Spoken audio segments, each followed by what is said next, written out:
اللهم صل على سيدنا محمد يا رب صل وسلم دائما أبدا على حبيبي. نور کہتے ہیں روشنی کو. سورہ نور میں جو احکام ہیں وہ بہت اہم احکام ہیں، اور اللہ نے سورہ نور میں اپنی ایک مثال دی ہے، زبردست مثال. اللہ نور السماوات والارض. صحیح کر دیں اس کو کہ اللہ زمین اور آسمان کا نور ہے. نور کا مطلب زمین اور آسمان کو صحیح راستہ دکھانے والا ہے. روشنی سے راستہ ملتا ہے نا، تو زمین آسمان ایک نظام پہ چل رہے ہیں، سیدھے راستے پہ چل رہے ہیں. اگر یہ تھوڑا سا نظام ٹیڑھا میڑھا ہو تو یہ نظام سارا تباہ ہو جائے. اور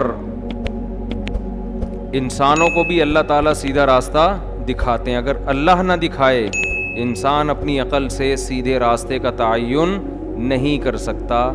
جن قوموں نے کیا ہے اپنی عقل سے، ان کا حشر جا کے دیکھو کیا ہو رہا ہے وہاں پہ. تو اس لیے اللہ نے اس صورت میں بہت سارے احکام دیے. وہ احکام بھی ہمارے لیے نور کی طرح ہیں. ان احکام کو ہم فالو کریں گے تو سیدھے راستے پہ چلیں گے. ان احکام کو اگر فالو نہیں کریں گے تو سیدھے راستے پہ نہیں چلیں گے. وہ احکام کیا ہیں؟ قرآن سورہ نور شروع کرتا ہے سورۃ انزلناہا وفرضناہا. یہ ایک سورت ہے جس کو ہم نے نازل کیا، آسمان سے اللہ نے نازل کیا. انسانوں کے بنائے ہوئے احکام اس میں نہیں ہیں. وفرضناہا، اور ہم ہی نے اس کو فرض بھی کر دیا ہے. اس کے احکام کو ضروری قرار دے دیا ہے، مقرر کر دیا ہے، اور اس میں واضح آیات نازل کر دی ہیں تاکہ تمہیں نصیحت حاصل ہو جائے. انسان جب قانون سازی کرتا ہے تو بحث کے لیے ایک طویل دروازہ کھل جاتا ہے کہ یہ قانون ٹھیک ہے یا غلط. پھر اس میں دھاندلیاں بہت ہوتی ہیں.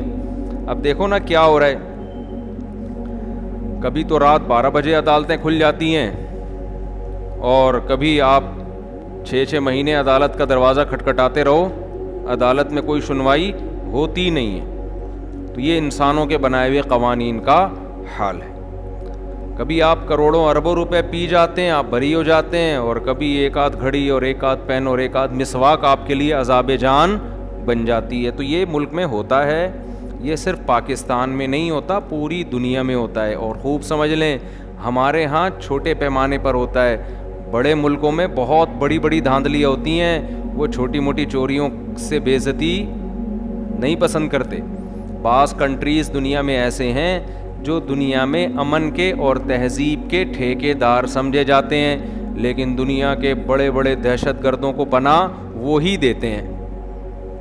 میں ایک چھوٹی سی مثال دے کے نا آپ کو بات سمجھ میں آ جائے گی، پھر آپ آگے چلتے ہیں. جس زمانے میں مجھے لوگ ٹوپیاں کرا رہے تھے اور بڑے بڑے پیسے مجھ سے لے کے مارکیٹ سے شارٹ ہو رہے تھے، اس زمانے میں ایک صاحب نے مجھ سے 7-8 ہزار روپے لیے اور واپس لا کے دے دیے. میں حیران ہوا کہ 7-8 ہزار روپے انہوں نے کتنے نیک آدمی واپس لا کے دے دیے. لوگ 8-8 لاکھ نہیں دیتے آج کل. تو انہوں نے کہا کہ مولانا صاحب، ہم یہ چھوٹی موٹی چوریاں کرنا اپنی توہین سمجھتے ہیں. ہم جب ہاتھ مارتے ہیں تو بڑا ہاتھ مارتے ہیں.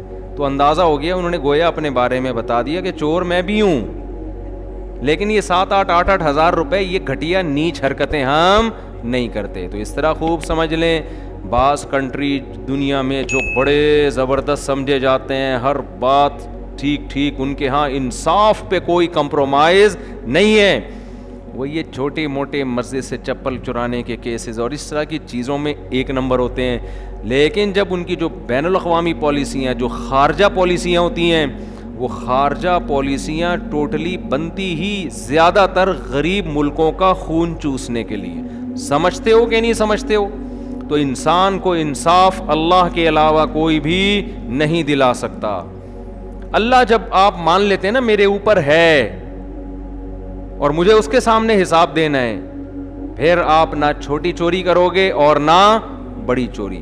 تو اس لیے اللہ نے فرمایا لعلکم تذکرون، تاکہ تمہیں نصیحت حاصل ہو. پہلا قانون اس میں اللہ نے کیا بیان کیا؟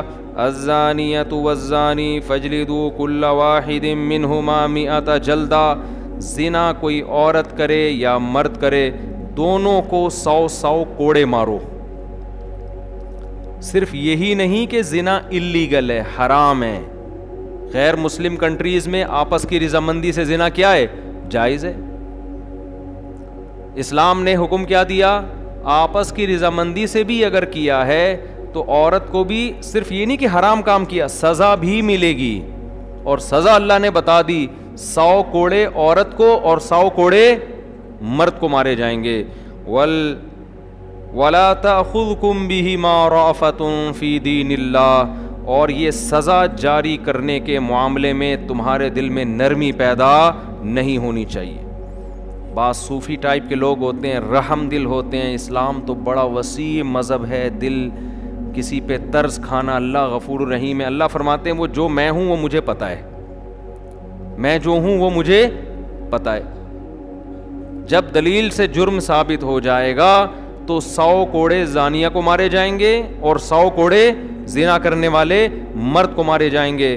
اور اس معاملے میں نرمی سے کام نہیں لینا. اور آگے اللہ فرماتے ہیں وَلْيَشْهَدْ عَذَابَهُمَا طَائِفَةٌ مِّنَ الْمُؤْمِنِينَ. اور یہ سزا ان کو بند کمرے میں نہیں دی جائے گی، کھلے عام چوک پہ ساری دنیا اس سزا کو نافذ ہوتے ہوئے دیکھے گی. سمجھتے ہو اسلام میں جتنی سزائیں ہیں کھلے عام ہیں، بند کمروں میں نہیں ہیں. کیونکہ سزا کا بنیادی مقصد لوگوں کو روکنا ہے. بند کمرے میں دو گے تو کیا پتہ چلے گا کیا ہو رہا ہے؟ تو کھلے عام اس کو 100 کوڑے مارو. اور یہ ہے کنوارے کے بارے میں، کنواری لڑکی اور کنوارا لڑکا. شادی شدہ مرد اگر زنا کرتا ہے یا شادی شدہ عورت اگر زنا کرتی ہے تو پھر اجماع سے یہ بات ثابت ہے کہ اس کو زمین میں گاڑ کے پتھروں سے ہلاک کیا جائے گا. بخاری مسلم کی حدیث ہے اور اجماع امت ہے، اس پر اجماع امت ہے. تو ان کو پتھروں سے مار کے ہلاک کیا جائے گا. آگے اللہ فرماتے ہیں زانی مرد وہ صرف زانی عورت میں ہی رغبت رکھتا ہے. اور زانی عورت کی طرف رغبت بھی کس کو ہوتی ہے؟ زانی مرد کو. جو پاک دامن لوگ ہیں وہ نکاح چاہتے ہیں پاک دامن عورتوں سے، اور پاک دامن عورتیں کس سے نکاح چاہتی ہیں؟ پاک دامن مردوں سے. آج کل لوگوں کو چاہیے بے پردہ لڑکیاں، بالکل ہی ایسی آوارہ قسم کی، جو آپ کی نیچر ہوگی آپ کو ویسی ٹائپ کی چیز چاہیے ہوگی. اسی طرح بعض لڑکیوں کو چاہیے ہوتے ہیں ماڈرن، بالکل یہ مولانا ٹائپ کا آدمی، نمازی، روزے پرہیزگار، وضو کر رہا ہے. یہ کیا ٹوپی ڈرامہ، معاذ اللہ، نقل کفر نباشت. وہ کہتے ہیں کیا ہے، ہمیں تو ماڈرن بندہ چاہیے، لینڈ کروزر میں گھومنے والا ہو. مولوی بھی لینڈ کروزر میں گھوم رہے ہیں آج کل. تو ان کا لینڈ کروزر یہ والا نہیں ہوتا جو مولویوں کا ہوتا ہے. ان کا یہ بالکل پیچھے سے چھت نہ ہو، اوپر والی چھت بھی نہ ہو، ٹھیک ہے نا، اوپن. اور گھر کی دیواریں نہ ہو، گھر کی دیواریں نہ ہو، یہ تکلف نہ ہو دیواروں کا. چھت وت نہیں ہونی چاہیے گھر. اتنی جیسے ماڈرنزم پھیل رہا ہے نا. تو ان خواتین کو میں کہتا ہوں، ایک خاتون کا فون آیا کہ میرا میاں لڑکیوں میں دلچسپی بہت لیتا ہے، میں بہت ٹینشن میں آئی ہوئی ہوں، آفس میں بھی دوستیاں ہیں اور جھمیلے لڑکیوں کے ہر وقت. تو میں نے ان سے کہا کہ جب آپ کے لیے رشتہ آیا ہوگا کسی تبلیغی جماعت میں وقت لگے ہوئے آدمی کا، اس کی داڑھی واڑی ہوگی، آپ نے ملا کہہ کے رد کر دیا ہوگا کہ ہمیں یہ مولانا ٹائپ کا نہیں چاہیے، ہمیں چاہیے لبرل. کہتی بالکل ایسا ہی ہے. میں نے کہا لبرل مل گیا نا آپ کو. لبرل تو یہی کرتا ہے بھائی. لبرل کیا کرتا ہے؟ وہ تو یہی کرتا ہے، آزاد ہے، براڈ مائنڈڈ ہے. یہ کیا ہے نظریں جھکانا، لڑکی کو دیکھ کے وہاں سے انٹی گزر رہی ہیں استغفر اللہ کہہ کے نظر نیچے کر لینا، ٹھیک ہے. نہیں تو پرانے زمانے کے دقیانوس قسم کے لوگ، ان کا کام ہے. ماڈرن لوگ ایسا تھوڑی کرتے ہیں. ماڈرن لوگوں کی نظر میں لڑکیاں بے پردہ ہو کے بیٹھی ہوئی ہیں، کپڑے ہیں نہیں ہیں، کوئی مسئلہ نہیں ہے. دیکھ لیا تو کیا ہو گیا، چھیڑ دیا تو کیا ہو گیا بھائی، سوری کر لو. تو ان کے ہاں یہ چیزیں کوئی ویلیو نہیں رکھتی. لیکن اللہ فرماتے ہیں کہ جو پاک دامن مرد ہیں ان کو کس میں رغبت ہوتی ہے؟ پاک دامن عورتوں میں. دیکھو اللہ نے جنت کی حوروں کی جو تعریف کی ہے نا، حوروں کی، ان حوروں کا جو نقشہ کھینچا ہے وہ ہے کہ ان میں حیا ہوگی. قاصرات الطرف عین، بہت خوبصورت اور حیا والی.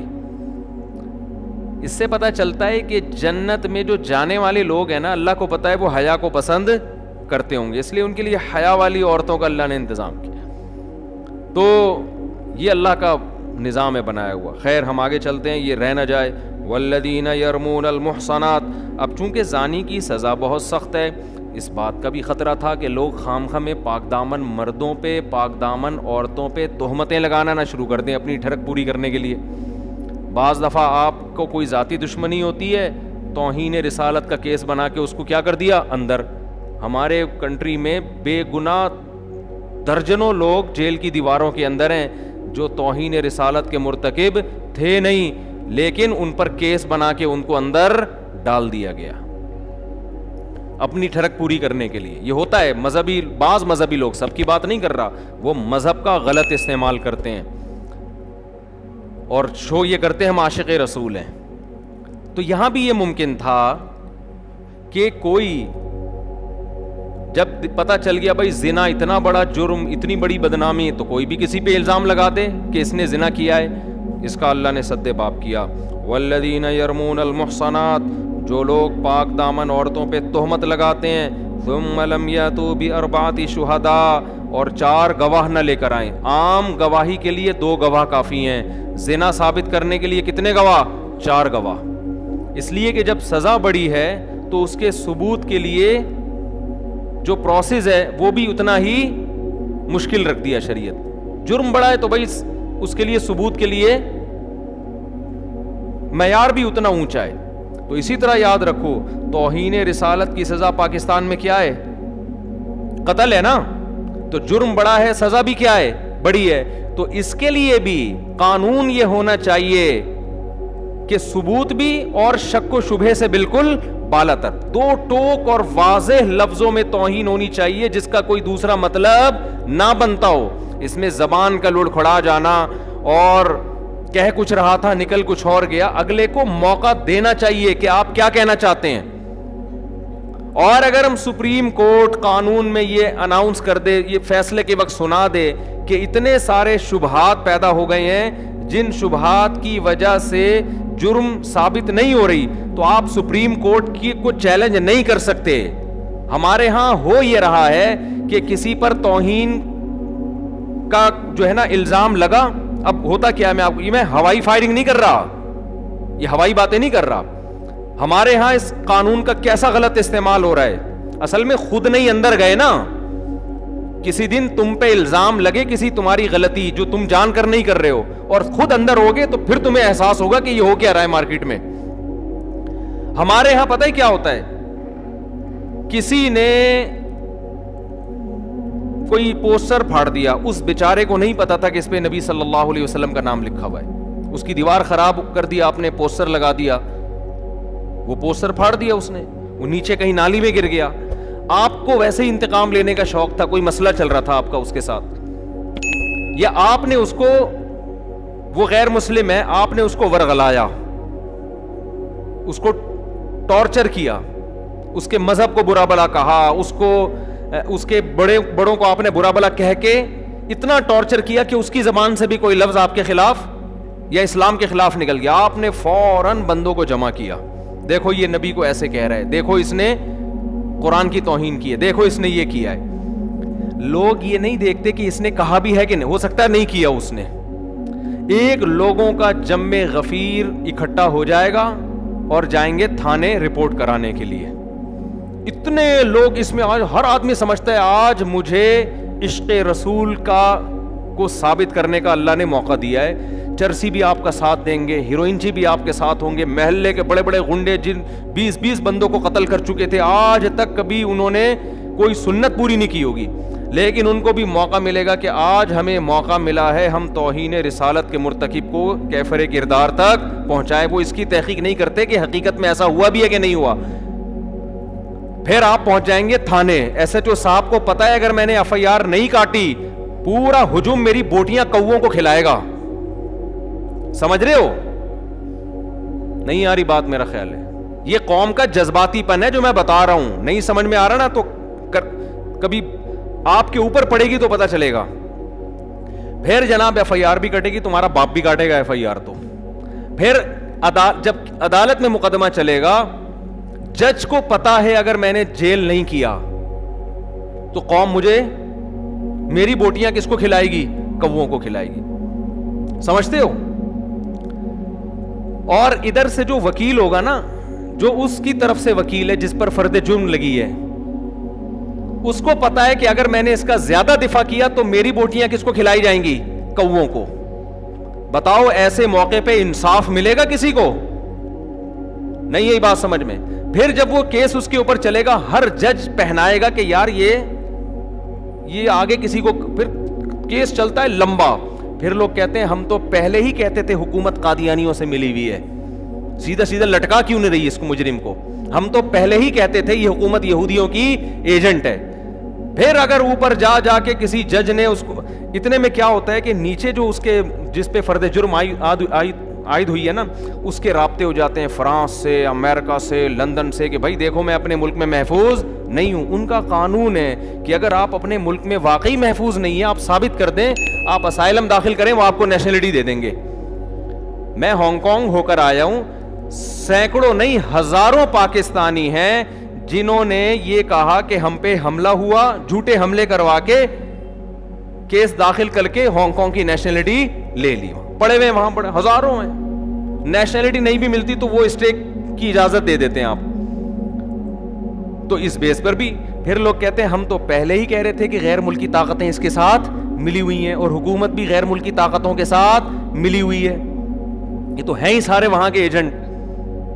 پھر اگر سپریم کورٹ بری کر دے اور قانون میں لکھ دے کہ جی اتنے پوائنٹ ہیں, اتنے شبہات ہیں جس کی وجہ سے ہم یقینی طور پہ نہیں کہہ سکتے کہ اس نے توہین کا ارتکاب کیا ہے, تو سپریم کورٹ کو گالیاں, وہ معین اختر کے ماموں جیسے گالیاں دیتے تھے نا. پروگرام دیکھیں آپ لوگ آج میرے مشورے پر, معین اختر اور انور مقصود کا پروگرام ہے, جس میں انور مقصود معین اختر سے پوچھ رہے ہیں آپ کے ماموں کیا کرتے ہیں. اس نے کہا گالیاں دیتے ہیں. نلکے میں پانی نہیں آتا, نلکے کو گالیاں. سمجھ رہے ہو؟ اتنی بجلی ہے نہیں, بل پورا آتا ہے, کس کو گالیاں؟ KISC والوں کو گالیاں. مالک مکان کوئی سہولت دیتا نہیں, کرایہ لینے آ جاتا ہے, مالک مکان کو گالیاں. جب کرایہ نہیں دیتے تو پولیس کو بلاتے ہیں, پولیس کے ایسے ایسے پارٹس کو گالیاں کہ پولیس والے کہتے ہیں ہم نے یہ پارٹس کا نام کبھی سنا بھی نہیں ہے. صحیح ہے. تو وہی کام ہمارے ہاں عوام کر رہی ہوتی ہے. تو قوم میں جذباتی پن کچھ ضرورت سے زیادہ ہے, میچور نہیں ہے ہماری قوم. مذہب کا غلط استعمال کر کے آپ اپنے اوپر پابندیاں ملک میں لگاؤ گے. پاکستان ابھی گرے لسٹ میں ہے, اور یہی حرکتیں تھوڑے دن اور چلیں تو بلیک لسٹ میں آ جائے گا. پھر جب تمہیں کھانے کو روٹی نہیں ملے گی, پہننے کو کپڑا نہیں ملے گا, گالیاں دو گے اپنے حکمرانوں کو. وہ تو ویسے ہی دیتے رہتے ہو, مجھے کوئی اس پر اعتراض نہیں ہے. ٹھیک, کچھ گالیاں تو صحیح بنتی ہیں, کچھ غلط بنتی ہیں. صحیح اور غلط میں فرق کیا کرو, سوچ سمجھ کے گالی دیا کرو کہ یہ والی گالی یہاں فٹ ہو بھی رہی ہے کہ نہیں ہو رہی ہے. بنتی ہے تو آپ دو بھائی, ثواب ملے گا آپ کو. نہیں بنتی تو نہیں دو. ہر چیز میں ہم لوگ کیا کرتے ہیں, جس کو ہم نے غلط کہہ دیا تو اب ہر اس کے کام میں غلطی تلاش کرنی ہے. جس کو صحیح کہہ دیا اس کے ہر غلط کام کو بھی صحیح قرار دینے کی کوشش کرنی ہے. حکمران بہت سارے کام غلط کرتے ہیں لیکن کچھ صحیح بھی کر رہے ہوتے ہیں. ہماری قوم کی عادت کیا ہے, اگر آپ اپوزیشن میں, اس کے صحیح کو بھی آپ نے غلط کہنے کا ٹھیکہ لیا ہوا ہے, اور اپنے والے کے ہر صحیح کام کو بھی, ہر غلط کام کو بھی آپ نے صحیح کہنے کا ٹھیکہ لیا ہوا ہے. یہ ہو رہا ہے مارکیٹ میں. تو اب دیکھو قرآن نے کیا بیان کیا, زنا کی سزا سخت ہے نا, تو اس کے ثبوت کے لیے قرآن نے معیار بہت اونچا کر دیا ہے. تو توہین رسالت کی سزا اگر قتل ہے, اس کے ثبوت کے لیے بھی معیار کیا ہوگا, بہت اونچا ہوگا. ہر شک کا فائدہ مجرم کو ہوگا. جہاں تھوڑی سی کنفیوژن پیدا ہو, دیکھو زنا میں کیا ہے, 4 آدمی گواہی دیں گے عدالت میں جا کے. کتنے گواہی دیں گے؟ 4. فقہا نے بیان کیا جہاں بھی جج کو ذرا سا تردد ہوا نا کہ کچھ گڑبڑ ہے, فوراً سزا کیا ہوگی, ساقط. شک کا فائدہ کس کو پہنچایا جائے گا, مجرم کو. وجہ کیا ہے کہ ایک بے گناہ آدمی مارا جائے, یہ بدترین ہے اس سے کہ 100 گناہگار چھوٹ جائیں. زیادہ زیادہ یہی ہوگا نا, اس نے زنا کیا تھا مگر سزا نہیں ملی, معیار گواہ اس معیار کے نہیں تھے, تو یہ اتنا برا نہیں ہے. لیکن آپ نے معیار گرا دیا اور اس کی وجہ سے کوئی بے گناہ پہ زنا کی تہمت لگ کے اس کو سزا دے دی, یہ بہت خطرناک ہے. تو دنیا کا اصول ہے, اسلام کا بھی اصول ہے, جرم ثابت ہونے میں اگر ذرا بھی تردد ہو تو اس تردد کا فائدہ کس کو پہنچایا جاتا ہے؟ مجرم کو. جرم ثابت کرنے کے لیے دلائل چاہیے ہوتے ہیں, سزا کو ٹالنے کے لیے دلائل کی ضرورت نہیں ہوتی, ثابت ہونے کے لیے دلائل کی ضرورت ہوتی ہے. تو اب فقہا نے کیا بیان کیا, کیونکہ زنا کی سزا بہت سخت ہے, تو 4 مرد ہوں گے, اس میں عورت کی گواہی بولو نہیں چلے گی, اس لیے کہ اس میں تھوڑا سا امکان ہے, تھوڑا سا امکان, کیونکہ خواتین کی عادت ہے کہ جب کسی کو بدنام کرنا چاہتی ہیں سب سے بڑا حربہ ان کے پاس فحش الزام لگانا ہوتا ہے. یہ میاں بیوی کے جھگڑوں میں ہمیں بہت دیکھنے کو ملتا ہے, میاں بیوی کے جھگڑوں میں, کہ جب مسئلہ ہوگا نا فوراً میرا میاں, کیونکہ اس الزام کو لوگ جلدی قبول کر لیتے ہیں, لوگ کہتے ہیں اس کی بیوی ہے, یہ گھر کے حالات زیادہ جانتی. میں نہیں کہہ رہا ساری عورتیں ایسا کرتی ہیں, اور جو بیان سن رہی ہیں وہ تو بالکل کبھی بھی نہیں انہوں نے ایسا کیا. میں صرف یہ کہہ رہا ہوں کہ فحش الزام لگانے کے معاملے میں مردوں میں کی بجائے عورت میں یہ الزام کا ریشو زیادہ ہے. یعنی مرد بھی فحش جھوٹے الزام لگا سکتے ہیں, مگر عورتوں میں یہ والے الزام لگانے کا ریشو مردوں سے زیادہ ہے. جب بدنام کرنا ہوگا یہ بندہ ایسا, یہ یوں ہے, یہ یوں ہے, اس میں بعض دفعہ صحیح بھی الزام ہوتے ہیں لیکن بہت دفعہ غلط الزام بھی ہوتے ہیں. تبھی نبی صلی اللہ علیہ وسلم جب عورت کو بیعت کیا کرتے تھے تو آپ ان سے یہ ایگریمنٹ لیتے کہ وَلَا يَأْتِينَ بِبُهْتَانٍ يَفْتَرِينَهُ بَيْنَ أَيْدِيهِنَّ وَأَرْجُلِهِنَّ, کسی پر کبھی زندگی بھر فحش الزام نہیں لگاؤ گے. سمجھتے ہو؟ تو اس لیے یہاں شریعت نے مجرم کو فائدہ پہنچانے کے لیے کہ اس پہ سزا ٹلے, یہاں شریعت نے کہا کہ مرد گواہی دے گا تو مانا جائے گا, عورت کی گواہی یہاں معتبر نہیں ہے. حالانکہ ہو سکتا ہے عورت سچ بول رہی ہو, لیکن معیار کو اونچا کرنے کے لیے اسلام نے کیا قانون بنایا کہ مرد گواہی دے گا. دیکھو میں جو آپ کو سمجھانا چاہ رہا ہوں نا اس کو کھوپڑی میں بٹھاؤ کہ سزاؤں کے معاملے میں اسلام کا معیار کتنا سخت ہے اور ہمارا معیار کتنا ہلکا ہے. تو ہم اس ہلکے معیار کو عشق مصطفیٰ قرار دیتے ہیں. تو یہ قرآن و سنت سے آگے نکلنے کی کوشش ہو گئی کہ نہیں ہو گئی؟ پولیس کا کیس ہے میرے بھائی, ایسے سمجھنے والی باتیں نہیں ہیں. اسلام کہہ رہا ہے کہ بہت اونچا معیار کرو اگر سزا سخت ہوگی, اور ہم کیا کہہ رہے ہیں, نہیں ہم توہین رسالت یا اس کے معاملے میں ہم کسی کی نہیں سنیں گے. اور ایسے ایسے نعرے ایجاد کیے ہوئے ہیں نا, وہ میں نعرے بتاؤں تو پھر ایسا نہ ہو کوئی کسی خاص تنظیم پہ جا کے فٹ کرتے کہ یہ نعرے تو یہ لوگ لگا رہے تھے, تو خامخواہ کی دشمنیاں. نعرے ہی غلط ہیں, جو نعرے ایجاد کیے گئے ہیں نا وہ نعرے ہی کیا ہیں, وہ شریعت کے خلاف ہیں. تو اس لیے زیادہ فنٹر بننے کی کوشش مت کرو. تو اسلام کیا کہتا ہے, 4 گواہ ہوں گے, وہ کیا ہوں گے؟ مرد ہوں گے. فقہا پھر آگے بیان کرتے ہیں کیونکہ حدیث میں آتا ہے ادرؤوا الحدود ما استطعتم, جتنا ممکن ہو حد کو ساقط کرو, یعنی جب تک پورا ثبوت نہ ہو جائے. اسی وجہ سے حضرات فقہا نے پھر اجتہاد کیا اسی حدیث کی روشنی میں کہ 4 گواہوں کو بلایا جائے گا, جب وہ گواہی دیں گے ان کے جرح ہوگی کہ یہ صحیح بھی ہیں, ایسا تو نہیں ان کا کہ اس سے کوئی دشمنی چل رہی ہو, قرضہ نہ دے رہے ہو, اس وجہ سے الزام لگا دیا. تو اس کو کہتے ہیں جرح. عدالت جرح کرے گی, صحیح طرح سے پرکھے گی کہ ان کا کوئی ذاتی مفاد تو نہیں ہے. پھر جرح کرنے کے بعد جب عدالت کو یقین ہو جائے گا یہ 2 نمبر لوگ بھی نہیں ہیں, جھوٹے بھی نہیں ہیں, ان کا کوئی ذاتی مفاد بھی نہیں ہے, ایسا بھی نہیں ہے کہ کوئی ذاتی دشمنی ہو, کوئی سالے والے ہوں وغیرہ وغیرہ, تو پھر عدالت کیا حکم دے گی کہ رجم کی سزا میں حکم دیا جائے گا سب سے پہلے سزا پتھر آپ نے پھینکنے ہیں. جو گواہ ہے نا ان کو کہا جائے گا سب سے پہلا پتھر کس نے مارنا ہے؟ آپ نے مارنا ہے. اس لیے کہ اگر ان کے دل میں ذرہ برابر بھی چور ہوگا نا تو یہاں ان کے ہاتھ کانپ اٹھیں گے سزا دیتے ہوئے کہ یار ہم بے گناہ کو مار رہے ہیں. اگر وہاں یہ رک گئے کہ نہیں جی ہم نہیں, تو یہ اس کی علامت ہوگی, ایک شک پیدا ہو گیا کہ شاید یہ کیا کر رہے تھے, جھوٹ بول رہے تھے. اس کا فائدہ کس کو پہنچایا جائے گا؟ مجرم کو پہنچایا جائے گا. اور بھی بہت ساری شرطیں ہیں جو ابھی میں بیان کروں گا تو پورا ٹائم اسی میں لگ جائے گا. اصل مقصد اسلام کا فلسفہ سمجھانا ہے کہ جہاں سزا سخت ہوگی اس کے ثبوت کے لیے معیار بہت زیادہ اونچا ہو جائے گا, سخت ہو جائے گا. اس میں آپ جذباتی پن پہ آ گئے نا اگر کہ اس کو عدالت نے کیوں بری کر دیا, اس کو عدالت نے کیوں بری کر دیا, یہ تو توہین کا مرتکب تھا, تو عدالت نے بری کر دیا. آپ اگر عدالت کو کہتے ہو نا یہ عدالتیں 2 نمبر ہیں, تو قوم کو بھی آپ ایک نمبر نہیں کہہ سکتے کہ ان کا بھی کوئی بھروسہ نہیں ہے کہ انہوں نے جس پر مقدمہ ڈالا وہ واقعی مجرم ہے بھی یا نہیں ہے. ان کا بھی کوئی بھروسہ نہیں ہے. آگے چلتے ہیں ہم. آگے قرآن کہتا ہے والذین یرمون ازواجہم. ہاں قرآن کہہ رہا ہے اگر فإن لم یأتوا بالشہداء, اگر یہ 4 گواہ نہ لے کر آ سکیں, فجلدوہم 80 جلدہ, تو جنہوں نے گواہی دی ہے الٹا ان کو 80 کوڑے مارو.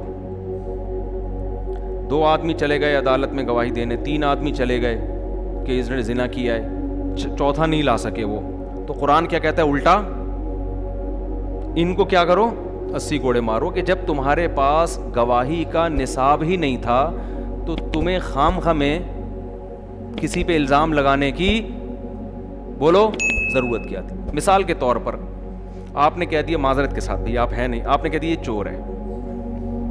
یہ کرتے ہیں لوگ نا.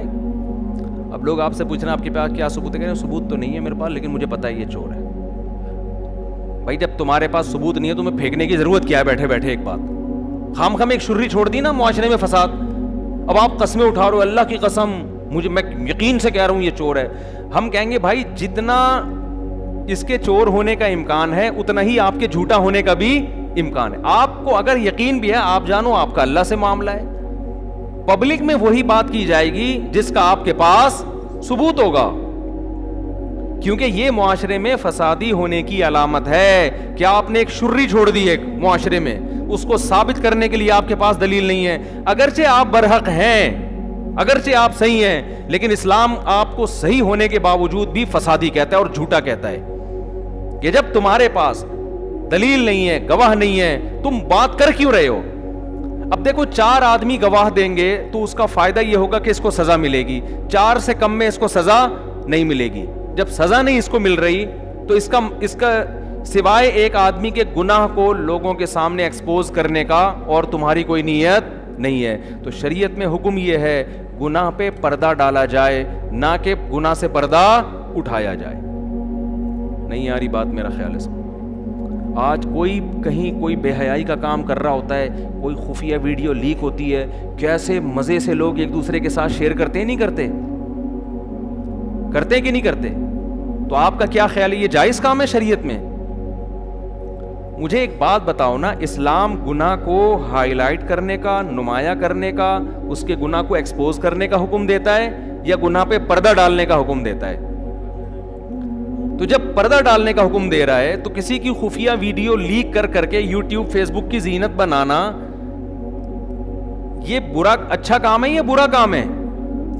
میں حیران ہوتا ہوں جو لوگ لوگوں کی خفیہ ویڈیوز ہائی لائٹ کر رہے ہوتے ہیں نا, جس کی ویڈیو ہے اس کو تو گالیاں پڑ رہی ہوتی ہیں, ویڈیو چھپ کے بنانے والے کو کوئی ایک حرف بھی نہیں کہہ رہا ہوتا, حالانکہ وہ اس بات کے زیادہ لائق ہے کہ اس کو کوڑے لگائے جائیں. یہ بھی ہماری قوم کا ایک بہت بڑا المیہ ہے کہ لوگوں کی خفیہ کیمرے لگے ہوئے ہوتے ہیں ہوٹلوں میں, وہ پکڑا گیا, دیکھو لوگ کہہ رہے ہو دیکھو اس کی حرکتیں دیکھو. بھائی اس کی حرکتیں یقیناً بری ہیں, اس کی حرکتیں خدا کی قسم اس سے زیادہ بری ہیں جس نے بند کمرے میں خفیہ کیمرہ لگایا تھا. میرے سامنے کیس آیا, ایک صاحب کو کسی سے دشمنی ہو گئی, پیسوں کا کوئی لین دین کوئی مسئلہ, تو اس نے اس کے کمرے میں چپکے سے کیمرہ لگوا دیا. وہ بندہ کوئی فحاشی وغیرہ کرتا تھا, لڑکیوں سے تعلقات تھے اس کے, چھپ کے, کھلے عام نہیں.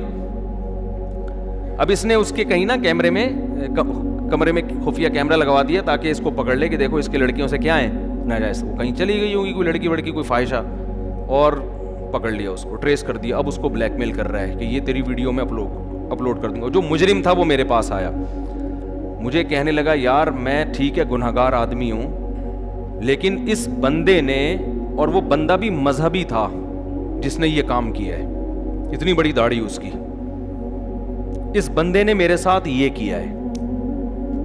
میں نے کہا بھائی تو مجرم ہے, میں تجھے اپریشیٹ نہیں کرتا, تو لڑکیوں سے زنا کر رہا ہے, لیکن خدا کی قسم جس بے شرم انسان نے یہ کیمرہ لگایا ہے نا, لکھوا لو مجھ سے کہ قیامت کے دن شاید اللہ تجھے معاف کر دے, لیکن مجھے امید نہیں ہے کہ اللہ اس کو معاف کرے گا.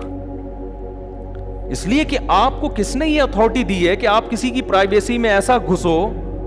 کیونکہ دیکھو انسان جب اللہ کے ساتھ یعنی گناہ کرتا ہے اور اللہ کو پتا ہوتا ہے, 100 بار توبہ کرے گا, توبہ کا دروازہ اس کے لیے کھلا ہوا ہے.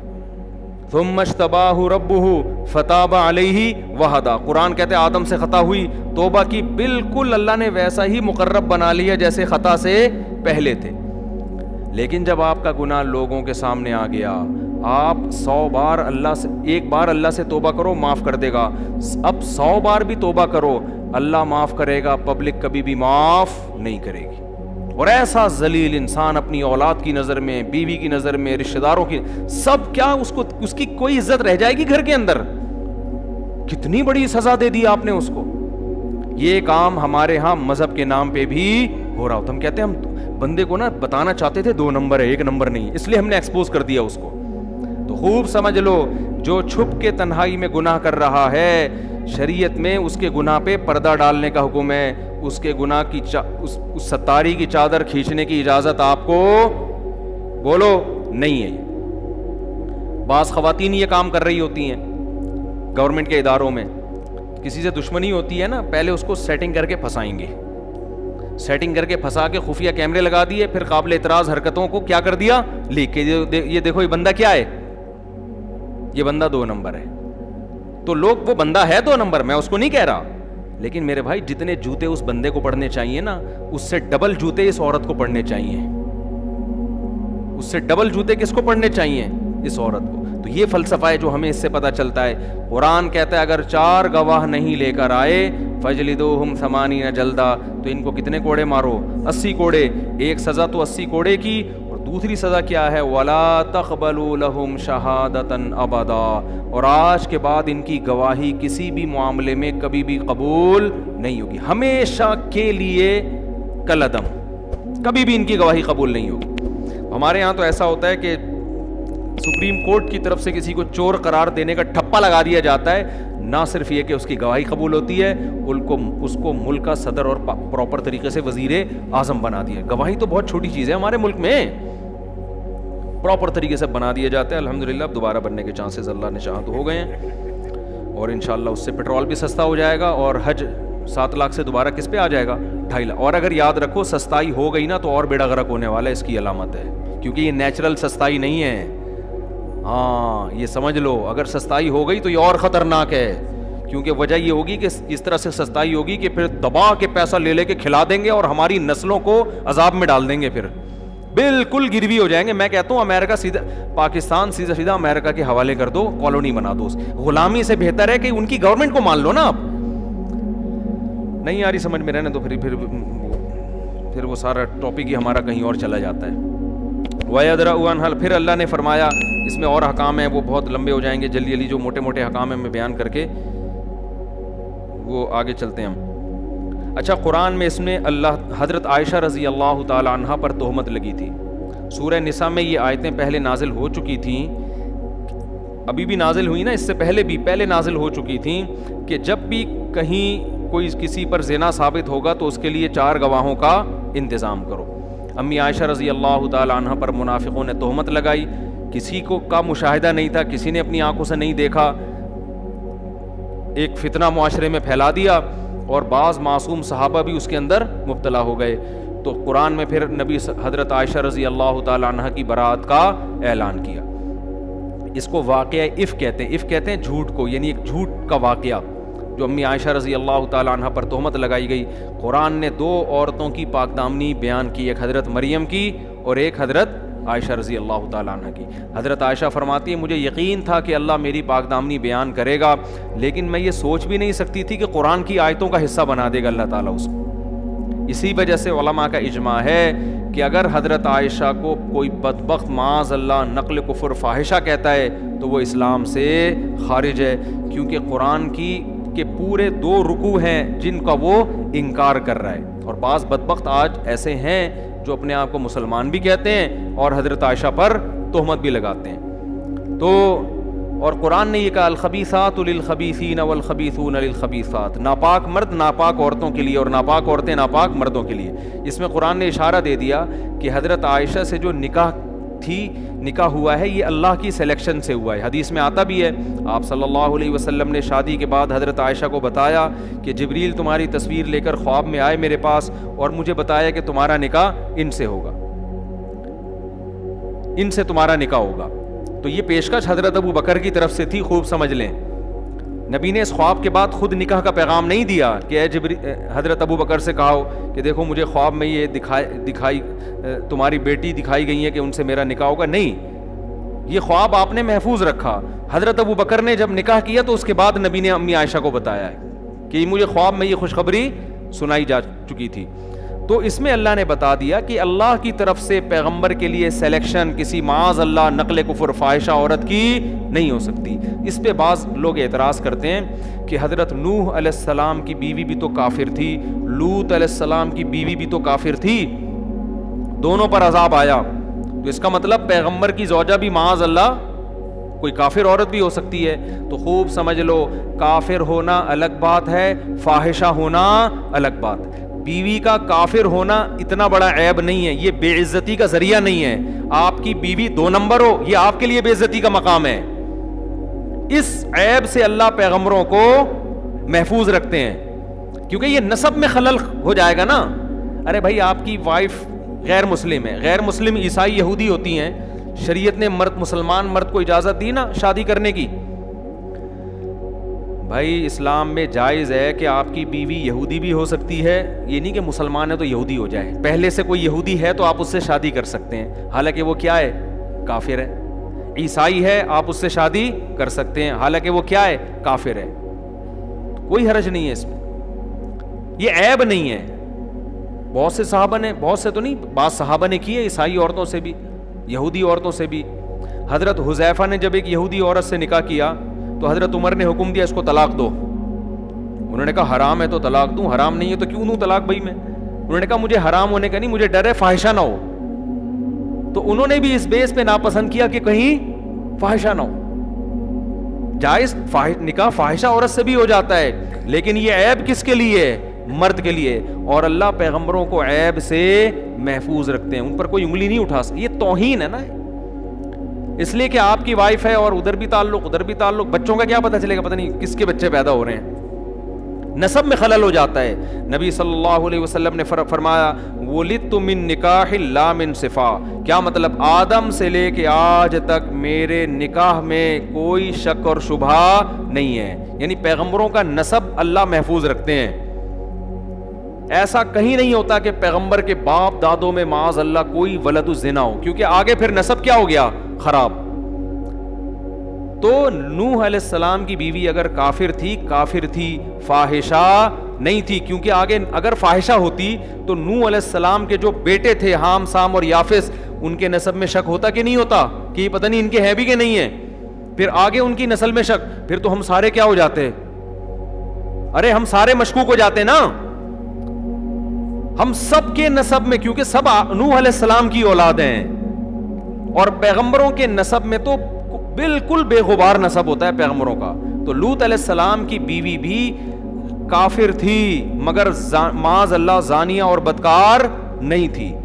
تو اس لیے قرآن نے کہا الخبیثات للخبیثین. یہ جو ناپاک عورتیں ہیں نا، فاحشہ عورتیں ہیں، اللہ پیغمبر کے لیے فاحشہ کی سلیکشن نہیں کر سکتا معاذ. تو اس میں یہ بھی ہمیں بتایا گیا کہ حضرت عائشہ رضی اللہ تعالیٰ عنہ پاک دامن ہے. حضرت عمر نے جب یہ بات سنی نا، کسی نے حضرت عائشہ کے بارے میں کہ منافقین یہ پھیلا رہے ہیں، حضرت عمر نے فرمایا سبحانک ھذا بہتان عظیم. یہ بہت بڑا بہتان ہے، یہ ہو ہی نہیں سکتا. کیونکہ سب جانتے تھے حضرت عائشہ کو. حضرت عائشہ کی سوکنوں نے ان کے بارے میں گواہی دی کہ یہ ایسی ہے ہی نہیں، یہ اس طرح کی یہ ہو ہی نہیں سکتی. تو قرآن نے بھی کہا کہ لولا اذ سمعتموہ، کہ تم نے یہ سنتے ہی کیوں نہیں کہہ دیا سبحانک ھذا بہتان عظیم، کہ یہ بہت بڑا بہتان ہے. پھر قرآن نے کہا ان الذین یرمون المحصنات الغافلات المؤمنات، جو پاک دامن اور سیدھی سادھی عورتوں پہ تہمت لگاتے ہیں ان کے لیے بہت بڑا عذاب ہے. یہاں اللہ نے غافلات کا لفظ استعمال کیا، سیدھی سادھی عورتیں جن کو ان بے حیائی کے چکروں کا پتہ نہیں ہوتا. حضرت مولانا اشرف علی تھانوی رحمہ اللہ نے اس آیت کے تحت لکھا ہے کہ عورت کا بھولا بھالا اور سیدھا سادہ ہونا ایک خوبی ہے، کیونکہ یہاں قرآن اس کے غافل ہونے کو ایک خوبی کے طور پہ بیان کر رہا ہے. ڈیڑھ ہوشیار ہونا یہ خوبی نہیں ہے. مفتی طارق مسعود صاحب کے بیانات سننے کے لیے youtube.com/مفتی طارق مسعود کو سبسکرائب کریں، اور اگر آپ لائیو ویڈیو کو کبھی بھی مس نہیں کرنا چاہتے ہیں